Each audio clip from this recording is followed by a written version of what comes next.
오늘은 사도 도마에 대해서 나누고자 하는데요. 예전에 제가 12사도를 책으로 내려고 한참 연구를 한 적이 있습니다. 그때 일관된 질문은 주님이 왜 이 사람들을 선택하셨는가? 수많은 사람들 가운데 왜 이 사람인가? 우리가 아는 것처럼 도마는 의심의 사람으로 알려져 있습니다. 그런 도마를 왜 주님은 선택하셨을까? 하나님은 사람을 선택하시는 기준이 무엇일까? 한 가지 저의 이야기를 해드리면, 제 큰아들이 아주 어렸을 때 참 질문이 많았어요. 처음에는 아들의 수많은 질문이 좋은 것이라고 생각하고 정말 정성껏 답변을 했는데 이게 지치더라고요. 그래서 나중에는 지성이가 아빠 이건 왜 이래 저건 왜 그래 부터 해서 세상이 왜 그래 저 사람은 왜 그래 이런 질문들을 할 때마다 제가 한 가지 답변을 하기 시작했어요. 지성아, 인생이 원래 그런 거야. 아들이 처음에는 갸우뚱하죠. 근데 또 재차 질문해도 인생이 원래 그런 거야 이렇게 얘기를 했어요. 어느 날 교회에서 저희 아들이 유치부 있을 때인데 유치부 선생님 두 분이 심각하게 얘기를 하고 있었나 봐요. 근데 5살짜리 지성이가 다가와서 그 옆에서 듣는 척 하더니, 선생님, 인생이 원래 그런 거예요. 너무 근심하지 마세요. 아, 우리의 삶 가운데 많은 질문이 있습니다. 또 많은 의심도 있습니다. 그런데 어떠한 대답을 듣느냐에 따라 인생의 이후의 향방이 달라지는 것입니다. 또 많은 그의 질문을 주님으로부터 응답을 받았기 때문에 놀라운 인생으로 변화되었던 것이죠. 그 도마를 보겠습니다. 크게 두 부분으로 보겠는데요. 첫 번째는 의심의 제자 도마입니다.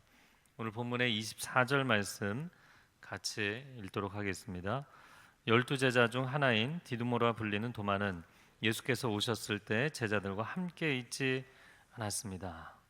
자, 12제자 중에 한 사람이다. 소개는 했지만 사실 12제자 중에서 가장 튀는 사람 중에 하나입니다. 도마, 그는 누구였는가? 첫 번째는 그의 이름, 아람어로는 도마, 헬라어로는 디두모라고 소개되어 있는 그 이름의 뜻이 쌍둥이라는 뜻입니다. 이름만 쌍둥이였을 리는 없기 때문에 실제로 쌍둥이였을 것으로 추정이 되고, 쌍둥이였다면 그 또 다른 형제에 대해서는 성경이 한마디도 언급이 없기 때문에, 그러면 왜 이 사람만 특별히 선택을 하셨는가? 그것도 상당히 궁금한 부분이죠. 두 번째로, 도마는 갈릴리 출신의 어부였을 것으로 추정이 됩니다. 12제자를 소개하는 마태복음 10장, 마가복음 3장, 누가복음 6장, 그 제자들의 리스트를 보면 갈릴리 출신들이 앞부분에 쭉 소개가 됩니다. 시몬과 안드레, 야고보와 요한, 빌립, 그리고 마태와 도마, 다 갈릴리 출신들이에요. 그렇기 때문에 그 그룹에서 소개돼서 갈릴리 사람으로 보입니다. 또 요한복음 21장에 보면 베드로가 나는 물고기 잡으러 가겠다. 그때 따라 나선 제자가 몇 명이었죠? 7명이었어요. 그 7명 중에 한 명이 도마였습니다. 그렇기 때문에 직업도 어부였을 것으로 보입니다. 그런데 왜 이들 가운데서 튀는 인물이 되었는가? 세 번째 때문인데요. 이 도마는 충동과 의심의 사람이었습니다. 우리는 이제 의심의 사람으로만 알고 있지만 상당히 충동적인 사람이에요. 그래서 어느 순간에 보면 이거 베드로나 할 법한 그런 말과 행동을 할 때가 있어요. 다른 제자들이 말하지 못하고 있을 때 불쑥불쑥 이야기가 튀어나오는 사람이 도마였습니다. 특별히 도마에 대해서는 요한복음에 집중적으로 이야기를 하는데 요한복음 11장, 14장, 오늘 본문의 20장에서 주로 다룹니다. 11장에 유명한 사건이 있어요. 어떤 사건이죠? 죽은 나사로를 살리는 사건입니다. 주님이 나사로가 병들었다는 소식을 들으시고도 이틀이나 머무르셨어요. 그리고 나서는 이틀 뒤에 갑자기 그러시는 거예요. 나사로가 잠들었다. 그러니까 제자들이 잠들었으면 낫겠네요. 예수님 명시적으로 아니 죽었다는 얘기다. 너희를 위해서 기뻐한다라고 말씀을 하시면서 가자고 하셨어요.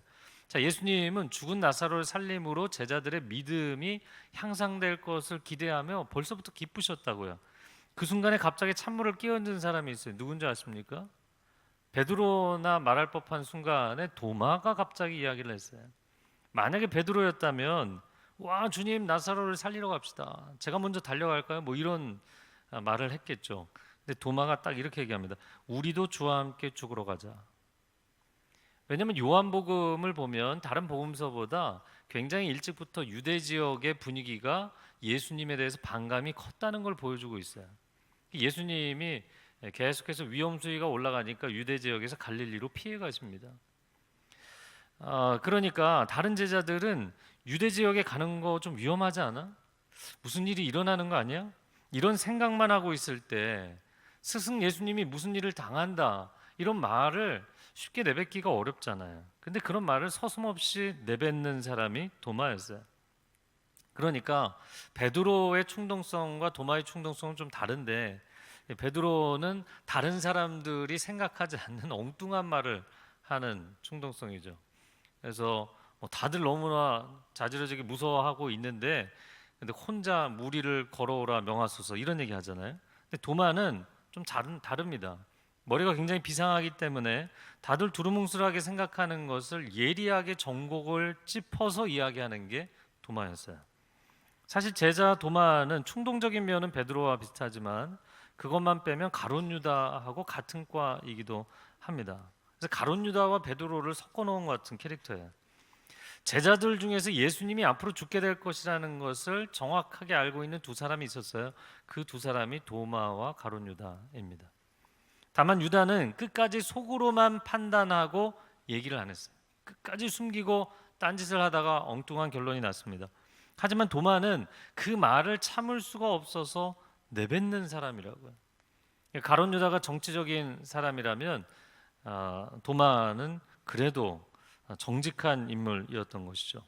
가룟 유다의 정확한 상황 판단 그리고 베드로의 거침없는 입담을 동시에 가진 사람이 도마입니다.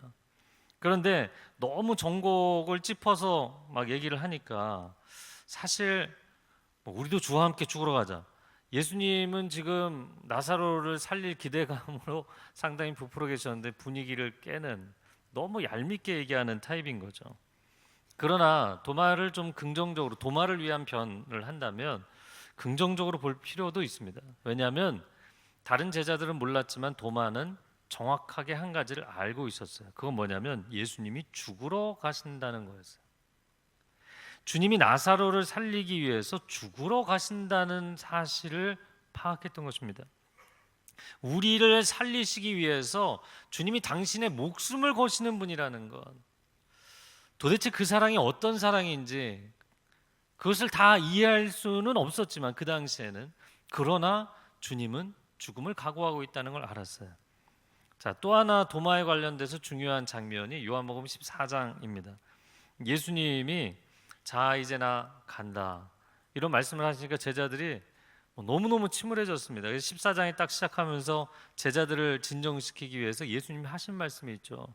너희는 근심하지 말라.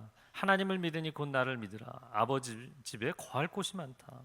내가 너희보다 먼저 가서 거처를 예비하면 너희에게로 돌아와서 너희를 인도해 갈 것이다. 내가 어디로 가는지 그 길을 너희가 알리라 이렇게 말씀하셨어요. 자, 알뜰 모를 듯한 말씀을 계속 하시면서 자, 내가 먼저 가니까 너희는 이제 그 길을 따라 뒤따라오게 될 거야. 그 길이 어딘지 알지? 이렇게 얘기하신 거예요. 자, 제 얘기가 뭔지 아시죠? 네, 저 혼자 웃고 있네요. 그러니까 그 상황에서 내가 먼저 가니까 너희는 그 길 따라오면 돼. 알지? 이렇게 물어봤는데 제자들은 아무도 모르고 있었거든요. 도대체 어디를 가신다는 소리인지. 근데 다들 이해도 안 되지만 근심에 빠져서 아무도 질문을 못하고 침묵하고 있었다고요. 심지어 베드로까지 침묵하고 있는 그 상황에서 도마가 불쑥 또 한마디를 던집니다. 아니 주님, 어디로 가시는지도 모르는데 우리가 그 길을 어떻게 합니까? 뭐 또다시 전곡을 짚어서 이야기를 한 거예요. 우리가 내비게이션에서 길을 찾을 때도 목적지 입력해야 경로가 나오는 거잖아요. 이게 목적지도 모르는데 어떻게 경로가 나오겠어요? 당연히 목적지도 어디 가시는지 모르니까 길도 모릅니다. 도마는 아주 실제적이고 명확한 사람입니다. 근데 이런 사람들 신앙생활하기 어렵다고 보잖아요. 그냥 잘 믿어야지. 무조건 아멘 잘해야지. 그런데 도마의 이 황당한 질문 때문에, 이 반격 때문에 주님의 멋진 대답을 듣게 되었어요. 그 대답이 우리가 많이 암송하는 요한복음 14장 6절의 말씀입니다. 내가 곧 길이요 진리요 생명이니 나로 말미암지 않고는 아버지께로 올 자가 없느니라. 할렐루야. 그래서 우리가 도마는 버릇없이 분위기만 깨는 사람이라고 판단하면 안 된다는 거예요. 모두가 수업 시간에 이해가 안 돼서 선생님 막 설명하는데 내가 그렇다고 손 들고 저 이해가 잘 안 되는데요, 아무것도 이해가 안 되는데, 이렇게 얘기하면 수업이 진도도 안 나가고 내가 잘 모르는 학생으로 찍히잖아요. 그때 딱 손 들고 속 시원하게 전곡을 짚어서 선생님 이러이러한 것이 지금 명확하지가 않습니다라고 얘기해 준 그 학생 때문에 주님으로부터 너무나 명쾌한 명대답을 들었잖아요. 그러니까 도마에게 오히려 감사해야 될 부분이기도 하죠. 오늘날 우리가 신앙생활을 어떻게 하고 있는가? 10여 년, 수십 년 신앙생활을 해도 정말 하나님이 누구이신지, 또 하나님께 어떻게 나아가야 되는지, 어떻게 해야 하나님의 음성을 듣는지에 대해서 잘 모르는 성도들이 생각보다 많아요. 교회를 오래 다녔지만 여전히 아버지께 나아가는 길이 어떻게 나아가는 것인지, 그 길이 어디에 있는지 잘 모르는 사람들이 많다고요. 그런데 우리가 그것을 명확하게 얘기하는가? 여러분, 아버지께 나아가는 그 유일한 길은 오직 예수님이신 줄로 믿습니다. 예수 그리스도의 신비를 깨닫는 것이 신앙의 모든 것입니다. 그 십자가의 깊은 사랑을 깨닫고 그 부활의 강한 능력을 체험하고 그 예수 그리스도의 이름이 얼마나 놀라운 이름인지 선포하면 어둠이 떠나가고 모든 영적 공격에서 승리케 하시는 놀라운 이름이라는 것을 체험하는 것, 신앙의 길은 시작부터 끝까지 아버지께로 가는 길 대신 예수 그리스도를 체험하는 것입니다. 그런데 우리가 신앙생활 오래 하면 할수록 솔직히 내가 그 길을 잘 모르면서도 체면 때문에 얘기를 못하는 거예요. 여러분이 모르는, 아무도 모르는, 제가 아는 한 장로님이 예전에 그런 얘기를 하시는 거예요. 저한테 개인적으로. 저도 듣고 깜짝 놀랐는데, 제가 사실 장로직을 받기는 했는데 사실 제가 신앙 어떻게 이렇게 지나오다 보니까 세례를 못 받았습니다 그러시는 거예요. 아무한테도 말을 못 하겠다고. 그렇죠? 그 자리까지 왔는데 체면 얘기할 수가 없는 거예요. 목회자들도 종종 신앙에 대해서 또 성경에 대해서 질문을 받으면 그냥 믿으시라고 얘기하는 것이 진짜 단순한 믿음이 필요해서일 때도 있지만, 내가 목사인데 내가 모른다는 말을 하기가 두려운 거예요. 여러분, 영적 지도자도 그렇고 성도들도 마찬가지입니다. 우리가 도마에게서 배워야 될 한 가지가 있는데 정직함이에요. 도대체 주님은 왜 의심 많은 도마를 선택하셨을까? 주님 앞에 숨김없이 드러내는 정직함. 주님이 사실 다 알고 계시잖아요. 내가 가리고 있어도, 멋있는 척해도, 아는 척해도 다 알고 계시는 그분 앞에 가릴 수 있는 것이 없다는 걸 그대로 인정하는 것. 정말 내가 그 길을 모를 때는 길을 모르겠다고 말해야 되는 거예요. 주님, 저는 길을 모릅니다. 길을 보여주십시오. 길을 알려주십시오. 유창하게 미사역으로 이야기할 필요도 없습니다. 그냥 정직하게 제가 길이 안 보입니다. 그것이 신앙의 길이든 사업의 길이든 학업의 길이든 진로의 길이든 하나님 관계의 길이든 저는 안 보입니다. 보여주십시오. 주님께 요청해야만 그분의 인도하심을 받을 수가 있는 것이죠. 자, 이제는 도마에 관한 세 번째 마지막 본문, 오늘 본문을 보겠는데요. 의심의 제자가 어떻게 믿음의 사도 도마가 되었는가? 오늘 본문 말씀의 24절에 보면 12제자 중 하나인 디두모라 불리는 도마는 예수께서 오셨을 때 제자들과 함께 있지 않았다. 자, 25절 같이 읽어볼까요? 시작. 그래서 다른 제자들이 그에게 하고 말했으나 도마는 그들에게 내가 내 눈으로 그분의 손에 있는 못자국을 보고 내 손가락을 그 못자국에 넣어보며 내 손을 그분의 옆구리에 넣어보지 않는 한 나는 믿을 수 없소. 자, 12명의 제자 가운데 가룟 유다는 이미 이탈했지만 모두가 다락방에 있는데 도마 혼자 도대체 어디를 갔다는 것일까요? 제자들이 우리가 부활의 주님을 만났어, 직접 대면했고 직접 목격하고 만났어 라고 이야기를 하면 누가 수용을 안 하겠습니까? 근데 이 사람이 대뜸 하는 말이 내가 내 눈으로 보고 내 손으로 만져보지 않는 한 난 절대 못 믿는다. 3년을 동고동락한 그 동료들의 말을 못 믿겠다는 거예요. 누가 뭐라고 해도 아마 10명이 아니라 이 사람 100명, 1000명이 얘기해도 내 판단이 정확하기 때문에 나는 내 판단만 믿는다. 고집이 너무 지나쳐 보이는 사람이죠. 그러나 도마 입장에서는 그럴 만도 했다고 생각이 됩니다. 나사로에게 갈 때 요한복음 11장 상황 파악이 전혀 안 되고 있는 제자들이었잖아요. 그런 제자들을 어떻게 믿겠어요? 주님이 죽으시고 다른 제자들은 막 펑펑 울고 주저앉고 난리가 났어요. 근데 만약에 도마가 대사를 했다면 이런 대사했을 것 같아요. 봐라, 내가 죽는다고 했지. 내가 말한 대로 되지 않았어?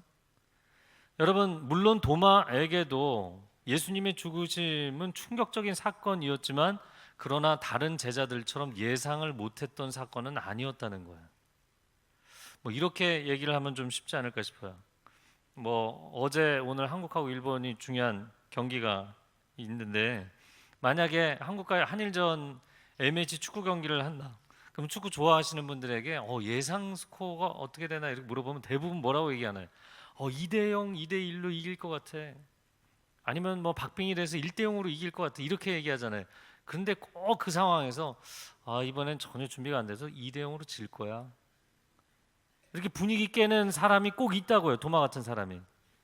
근데 경기 지고 나면 다른 사람들은 막 땅을 치며 막 한숨을 쉬며 막 화가 나서 어쩔 줄 몰라 하는데 그것 봐, 내가 말한 대로 됐지. 그냥 툴툴 털고 그 자리에서 일어나는 사람이 있다고요. 창문도 못 열고 문도 못 열고 모두가 그 방 안에 갇혀 있었어요. 정말 깊은 디프레션에 빠져 있었어요. 근데 혼자 돌아다녔어요. 도마는. 그냥 사실은 사실로 받아들이는 거지. 도마는 사실을 그냥 사실로 받아들이는 지극한 현실주의자였어요. 도마는 제자들처럼 절망의 늪에 빠져 있지 않았습니다. 하지만 문제는 오히려 전혀 다른 늪에 빠져 있었는데 의심의 늪에 빠져 있었던 거예요. 부활하신 주님을 만났다는 그 다른 동료들의 증거에도 불구하고 나는 못 믿겠다. 죽으면 죽은 거지. 죽은 사람이 뭘 살아나. 다들 너무 힘들어서 집단적으로 환상을 본 거 아니야?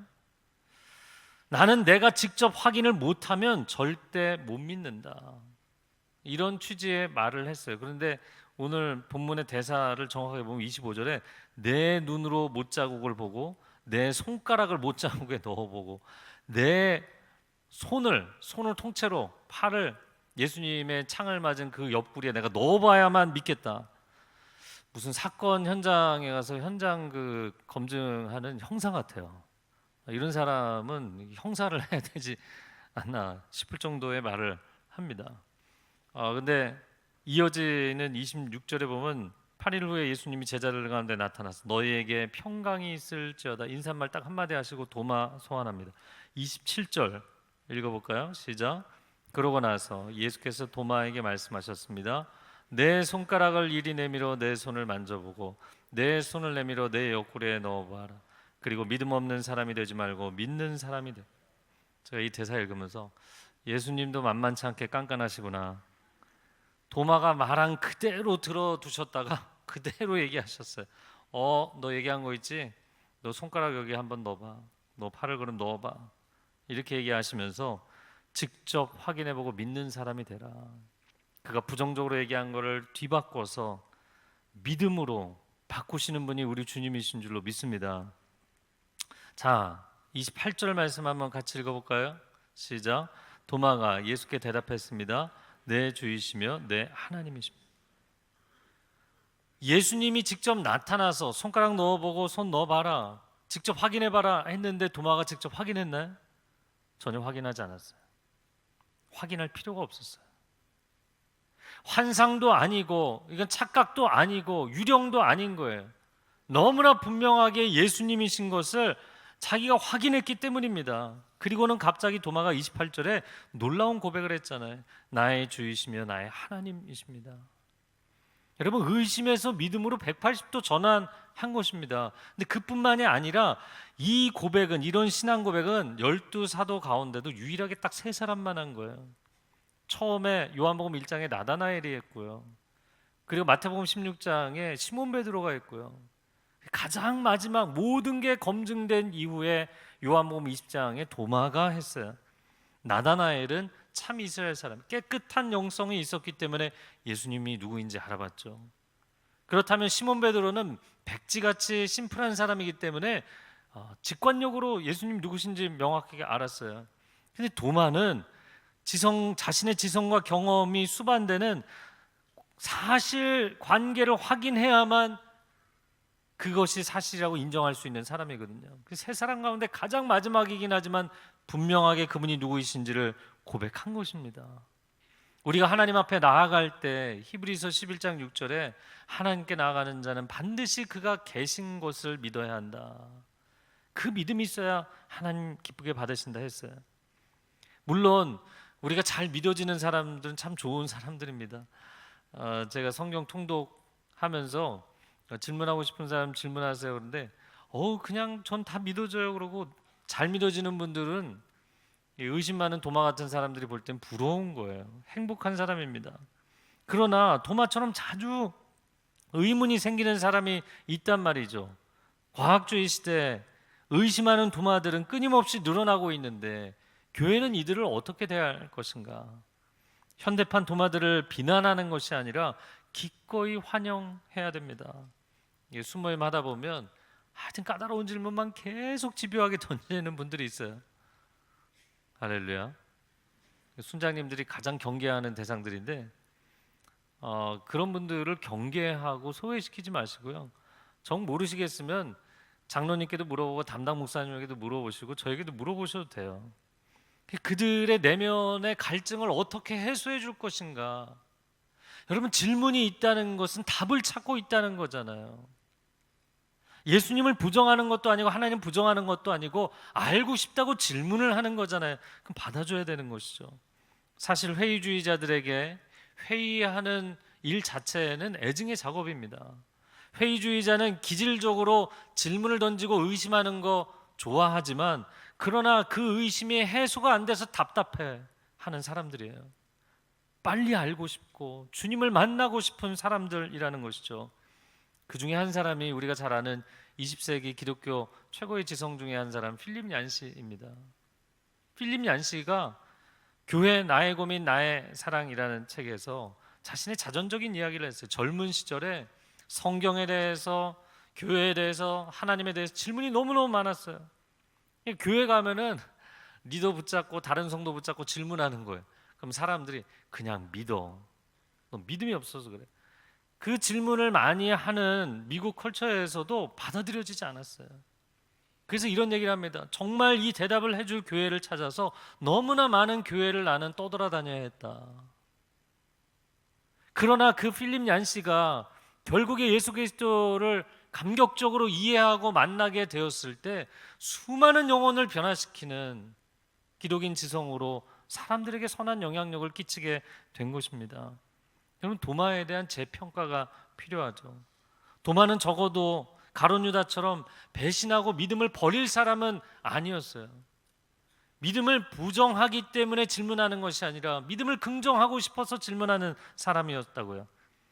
그렇지만 또 반대편으로 보면 나는 이해가 지금 안 돼요. 체험도 없는데 그냥 사람들이 여기 많이 모여서 앉아 있으면 그냥 저렇게 하는 게 신앙이야 라고 인정하기도 어려운 사람인 거예요. 여러분 가운데도 이런 분들이 있을 것입니다. 이런 분들에게는 좋은 가이드가 필요하고 진지하게 그 질문에 대해서 함께 고민하고 대답해 줄 사람들이 필요해요.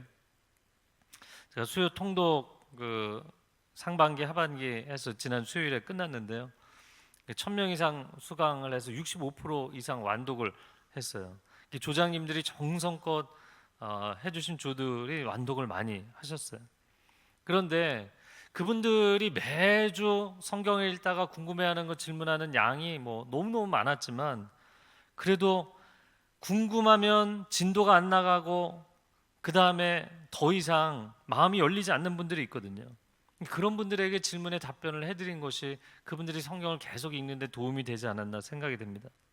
여러분, 우리가 인생과 신앙과 세상에 대해서 사실 많은 질문이 있다고요. 또 의심이 생길 때도 많이 있다고요. 정말 진리가 무엇인지를 알고 싶고 검증하고 싶은 사람들이 많다고요. 그러면 여러분에게 한 가지 제안을 드리고 싶습니다. 정말 진리를 검증하고 싶다면 진리를 대면하는 현장에 서셔야 되는데 그게 바로 말씀입니다.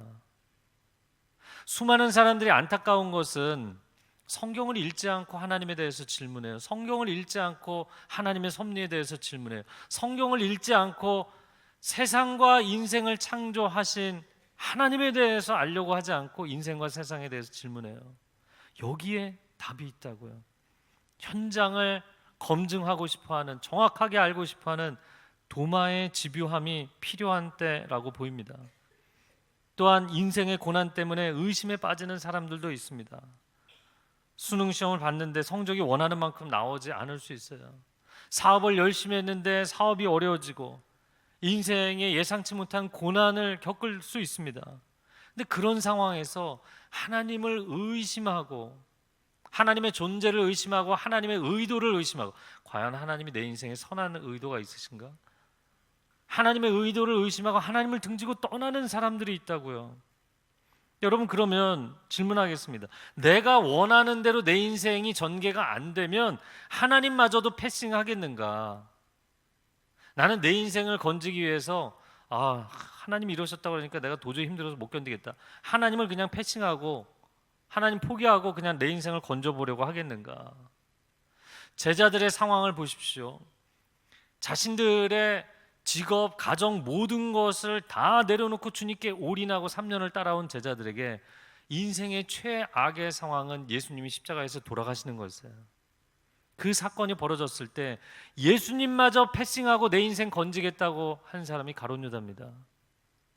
우리가 만약에 의심의 순간에 신앙을 등지고 주님과 멀어지면 그 길을 따라가는 거예요.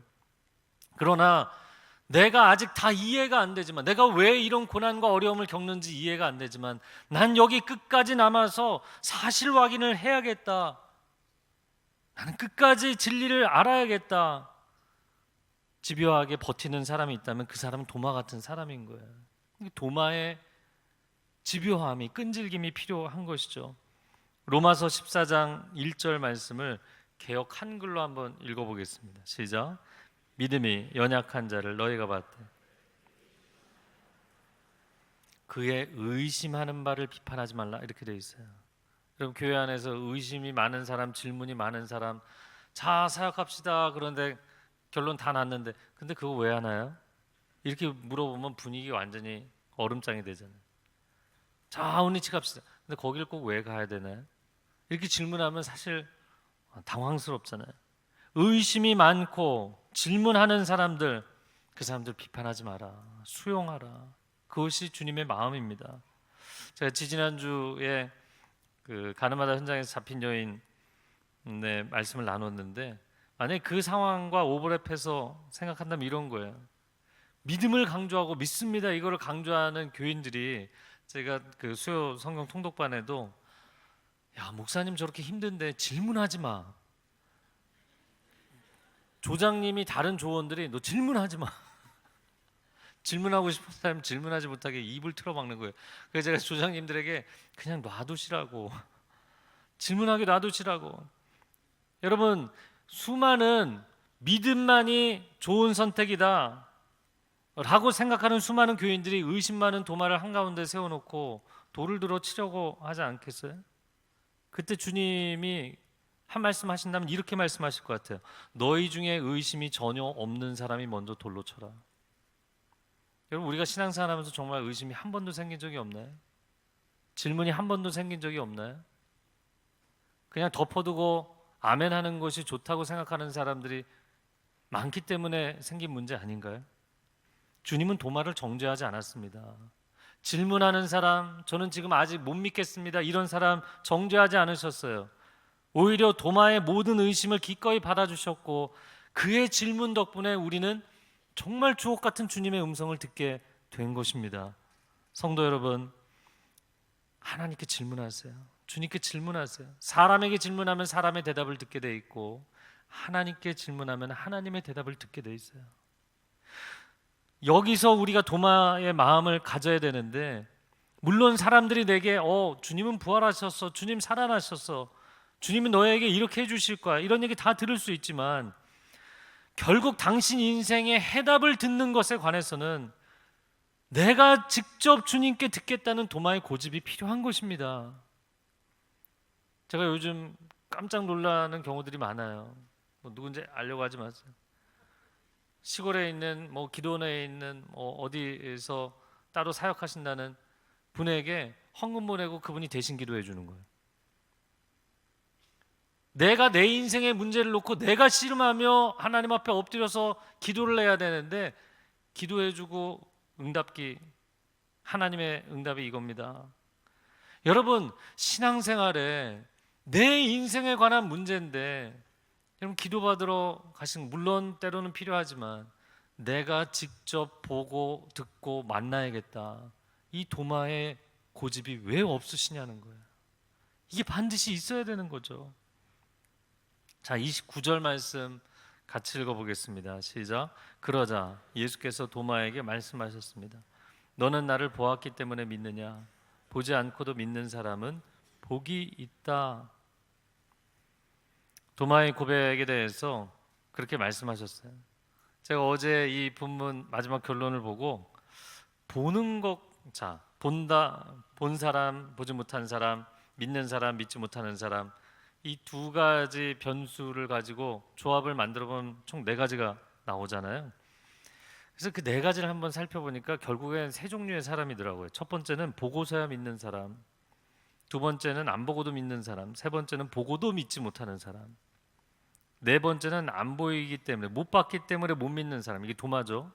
그런데 이 네 번째 사람은, 도마는 못 봤기 때문에 못 믿는 것이지 보면 확실하게 믿을 수 있는 사람이에요. 그렇기 때문에 강력한 1번이에요. 결국엔 세 종류의 사람이죠. 자, 그럼 저와 여러분은 몇 번일까요? 우리는 예수님을, 2000년 전 예수님을 직접 눈으로 본 게 아닌데 믿고 있잖아요. 그러니까 우리는 못 봤는데도 믿는 사람 몇 번입니까? 네, 2번이잖아요. 안 보고도 믿는 사람 복되도다. 그러니까 오늘날 우리는 상당히 복될 것으로 생각하죠. 자, 근데 여기서 잠깐 막판 반전이 하나 있어요. 그 뭐냐면 다른 10명의 제자들은 몇 번째 해당이 될까요? 제가 관련된 누가복음 24장을 찾아보고 깜짝 놀랐습니다. 누가복음 24장에 도마가 자리하지 않은 다른 제자들이 있을 때 예수님이 나타나신 장면이 있어요. 그런데 예수님이 너에게 평화가 있으라 딱 얘기하시니까 유령을 본 줄 알고 깜짝 놀라자 예수님이 뭐라고 하시냐면 어찌하여 마음에 의심이 일어나느냐, 이렇게 말씀하세요. 다른 제자들이 도마에게는 야, 우리가 예수님 만났어, 이렇게 얘기했지만 실제로 그들은 부활의 예수님을 보고도 못 믿었어요. 첫 번째 반응이 보고도 못 믿었다고요. 그러니까 사실은 보고 믿은 도마가 훌륭한 거예요. 나는 못 봤기 때문에 못 믿지만 보면 분명하게 믿는 사람입니다. 주님, 저의 이런 의심이 많고 질문이 많고 정확하게 검증해야 되는 성격, 하나님이 제게 주신 성품 아닙니까? 저에게 만나주시고 보여주시고 들려주시고 명확하게 체험시켜 주십시오. 저는 주님께 모든 것을 걸고 따라갈 수 있는 사람입니다. 실제로 도마가 12사도가 다 선교사로 떠났지만 도마가 가장 먼 지역으로 선교사를 떠났어요. 그래서 오늘날도 인도에서는 인도 마드라스까지 가서 거기에 교회를 직접 건축하고 수많은 교회를 세우고 복음을 전하다 그곳에서 순교를 했습니다. 집요하게 질문해서 주님으로부터 내가 직접 그 음성을 듣고 싶다는 갈망이 있는 도마, 그 도마를 오히려 주님은 좋게 보셨다는 거예요. 긍정적으로 보셨다는 거예요. 여러분, 많은 질문이 있지 않습니까? 의심에서 끝나는 것이 아니라 믿음에 이르기까지 질문하고 주님께 요청하세요. 결코 주님이 여러분의 요청을 외면하지 않으실 줄로 믿습니다. 이 시간 함께 기도하겠습니다. 주님 왜 저에게는 나타나지 않으시나요? 주님 왜 저에게는 보여주시지 않나요? 주님 왜 저에게는 음성을 들려주시지 않나요? 여러분 마음 가운데 그냥 질문을 던지고 뒤돌아서서 나가지 마십시오. 그 자리에서 나는 그 주님을 만날 때까지, 주의 음성을 내가 직접 들을 때까지, 주님의 임재를 직접 체험할 때까지 주님을 사모합니다. 주님을 기다립니다. 간구하고 사모하며 나아가는 사람에게 주님이 도마처럼 만나주실 줄로 믿습니다. 하나님, 인생의 고난과 역경 가운데 아무리 질문이 많아도 주님, 내가 대답을 듣지 못하고 있습니다. 주님, 나를 만나주십시오. 그러한 분들도 기도하시기 바랍니다. 이 시간 주여 한번 외치고 통성으로 기도합니다. 주여, 오 주님, 우리의 삶 가운데 도마와 같이 주님 앞에 질문하는 사람들은 외면할지라도, 사람들은 왜 믿지 못하냐고 우리에게 꾸중할지라도 주님은 결코 우리를 외면하지 않으십니다. 결코 주님은 우리를 내치시지 않으십니다. 하나님, 도마와 같은 그 간절함, 내가 주님의 음성을 직접 듣고 싶고 알고 싶고 보고 싶고 깨닫고 싶습니다. 주님, 저를 만나 주십시오. 주님, 저를 직접 만나 주십시오. 내 삶에 아무리 절망과 고난이 있을지라도 주님이 저를 직접 만나 주시면 저는 다시 일어설 수 있습니다. 주님께 내 삶을 헌신할 수 있습니다. 고백하는 도마와 같은 사람들, 주님 만나 주시기를 원합니다. 손을 잡아 주시기를 원합니다. 직접 대화해 주시고 주의 음성을 들려주시기를 원합니다. 포기하지 않게 하여 주시옵소서. 포기하지 않게 하여 주시옵소서. 오늘날 이 세상 가운데 불확실성의 시대, 포스트모더니즘 시대, 얼마나 많은 질문들이 쏟아져 나와 있는지 모릅니다. 그러나 상대성이 기준인 세상은 아무것도 명확하게 대답해 주지 않습니다. 우리의 인생에 대해서, 신앙에 대해서 분명하게 답해 주실 수 있는 분, 오직 예수 그리스도 주님이신 줄로 믿습니다. 주님, 도마와 같이 끈질기게 집요하게 주님 앞에 질문하고 그 음성을 듣고 감격하고 고백하고 변화되는 우리가 될 수 있도록 주님, 우리를 만나 주옵소서. 주님, 우리가 신앙생활 오래 했어도 그냥 덮어놓고 믿는 것이 아니라 정말 집요하게 주님 더 깊이 알아가고자 사모하는 삶 살아가는 축복이 있게 하여 주옵소서. 예수 그리스도의 이름으로 기도합니다.